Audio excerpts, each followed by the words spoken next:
Indian Parliament observed 1 minute silence on the death anniversary of India's designated Khalistani terrorist Hardeep Singh Nijjar. Indian origin MP in Canada Chandra Arya said 39 years back on this day, Air India flight 182 was blown up mid-air from a bomb planted by Canadian Khalistani extremists. आज उनके parliament में ऐसी बात हुई कि भैया मैं बोल रहा हूं पाकिस्तानी भी चौंक गए कि यार ये क्या कर दिया कनाडा वालों ने। अगर कल कोई देश यमन बोले या पाकिस्तान बोले कि हम 1 मिनट का मौन रखना चाहते हैं क्योंकि उसामा बिन लादेन मारा गया था आज के दिन। एक तरफ हम दुनिया को कह रहे हैं पाकिस्तान में आके इन्वेस्टमेंट करो, हमारे टूरिस्ट इलाकों में जाओ, लेकिन हमारे अपने अगर टूरिस्ट किसी ऐसे इलाके में चले जाएं जैसे सवात में, तो हम बंदों को जला देते हैं। Unfortunately, many Canadians are not aware that even today, the ideology responsible for this terrorist attack is still alive among few people in Canada. जब इन्होंने ये 1 मिनट का मौन रखा है तो उस वक्त जो इंडियन कॉन्सुलेट है वहां पे उसने ट्वीट करा है, बोला है कि हम भी जो कनिष्का बॉम्बिंग हुई थी जिसमें 329 लोग मारे गए थे, जिसमें कई बच्चे भी थे। भारत के अंदर इस टाइम पे मोदी साहब को बोला जाता है कि साहब मोदी जी आप एक्शन लो, हम तुम्हारे साथ खड़े, मारो। भारत जो है वो कभी अपने कपड़ों को आग नहीं लगाने देता किसी को। आप तो खुद कपड़ों को आग लगा के बैठ जाते हैं ना। आपने भारत के साथ ट्रेड बंद कर दिया है। ये जो बीजेपी है अपने हिंदू सिस्टम को सिस्टम मानते हैं। वो कहते हैं अखंड भारत बनाना हमारा विजन है। हमारा पाकिस्तान के किसी आलिम ने बताएं मैंने पूरी दुनिया में इस्लाम नाफिज करना है और सिस्टम नाफिज करना है, ये विजन दिया आज तक। मैं हमेशा ये बड़े वसूख के साथ कहता हूं, अगर आपका मजहब आपको वायलेंस सिखा रहा है, you need a new religion. आपको किसी नए मजहब की जरूरत है, मजहब नहीं सिखा। June 23rd is the National Day of Remembrance for Victims of Terrorism. 39 years back on this day, Air India flight 182 was blown up mid-air from a bomb planted by Canadian Khalistani extremists. It killed all 329 passengers and crew members, and this is the largest mass killing in Canadian history. Unfortunately, many Canadians are not aware that even today, the ideology responsible for this terrorist attack is still alive among few people in Canada. Recent celebration of assassination of Hindu Indian Prime Minister Indira Gandhi by Khalistan supporters, glorifying violence and hate, shows that the dark forces have been energized again and point to a dreadful times ahead. Hindu Canadians are rightfully concerned. I stand in solidarity with the families of the victims of Air India bombing. जब इन्होंने ये 1 minute का मौन रखा है तो उस वक्त जो इंडियन कॉन्सुलेट है वहां पे उसने ट्वीट करा है, बोला है कि हम भी जो कनिष्का बॉम्बिंग हुई थी जिसमें 329 लोग मारे गए थे, जिसमें कई बच्चे भी थे, वो मारे गए थे। हम चाहते हैं कि जो भी इंडियन डायस्पोरा है वो वहां पर आए और वहां पे अपनी रिस्पेक्ट्स पे करे।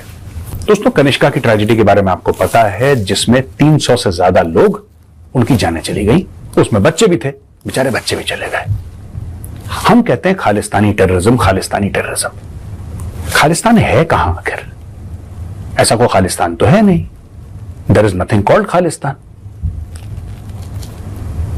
The attackers were not Khalistanis, they were Canadians. तो जब भी हम ऐसे शब्द इस्तेमाल करें, जब भी हम ऐसी बातें करें, we should be very clear. Canada allows its citizens to attack the assets and citizens of other countries, and then Canada protects those people who do the attacking. Justin Trudeau is a lapdog of the Americans. आप पूरे Canada को समझिए, फिर आप Justin Trudeau को समझिए। मैं आपको आसान शब्दों में बताता हूं है क्या।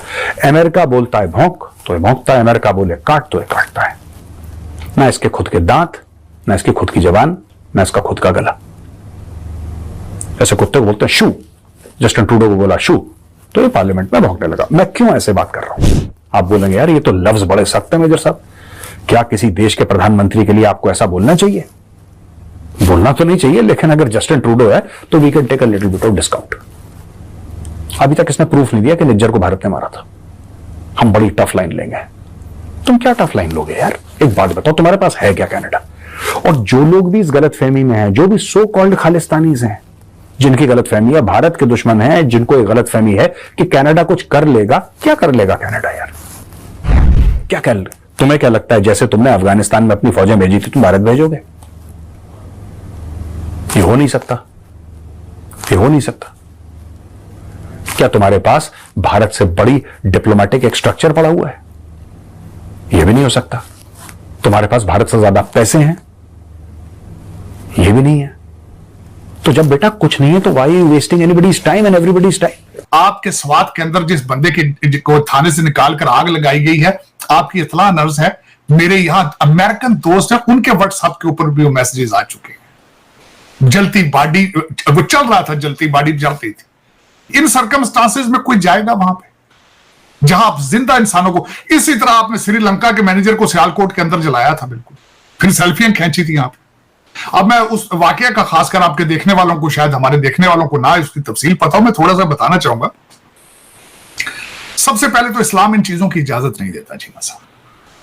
मैं हमेशा ये बड़े वसूख के साथ कहता हूं, अगर आपका मजहब आपको वायलेंस सिखा रहा है, you need a new religion. आपको किसी नए मजहब की जरूरत है। मजहब नहीं सिखाता, इंसान अपनी मर्जी के मुताबिक उसको चेंज करते हैं। पाकिस्तान के अंदर ब्लास्फेमी लॉज मौजूद हैं, लेकिन अदालतें मौजूद नहीं, थाने मौजूद नहीं है। एक तो आग लगाने का मकसद यह है कि आपको आप अदालतों पे यकीन नहीं रखते। वाकई पाकिस्तान के अंदर अदालतों की हालत यही है कि उन पे एतबार वाली कोई बात नहीं। दूसरा चीमा सा बर्ज करना चाहूंगा, जो मैंने पूरी रिसर्च की है, तकलीफ होती है जो इस तरह इंसान को इस तरह हुआ, और बिलखसूस अमेरिकन दोस्त कॉलिंग कर करके पूछ रहे हैं कि पाकिस्तान में वाकई this is what the lifestyle of people are. मैं शर्मिंदा हूं, रिसर्च की है।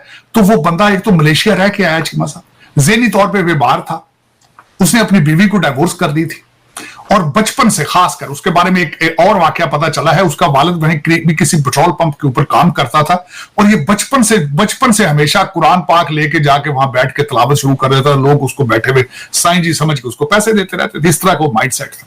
दूसरी मुझे यह बताएं, उसका माइंड सेट ठीक नहीं था, तभी सियालकोट से जाके स्वात में बैठा था कई दिनों से।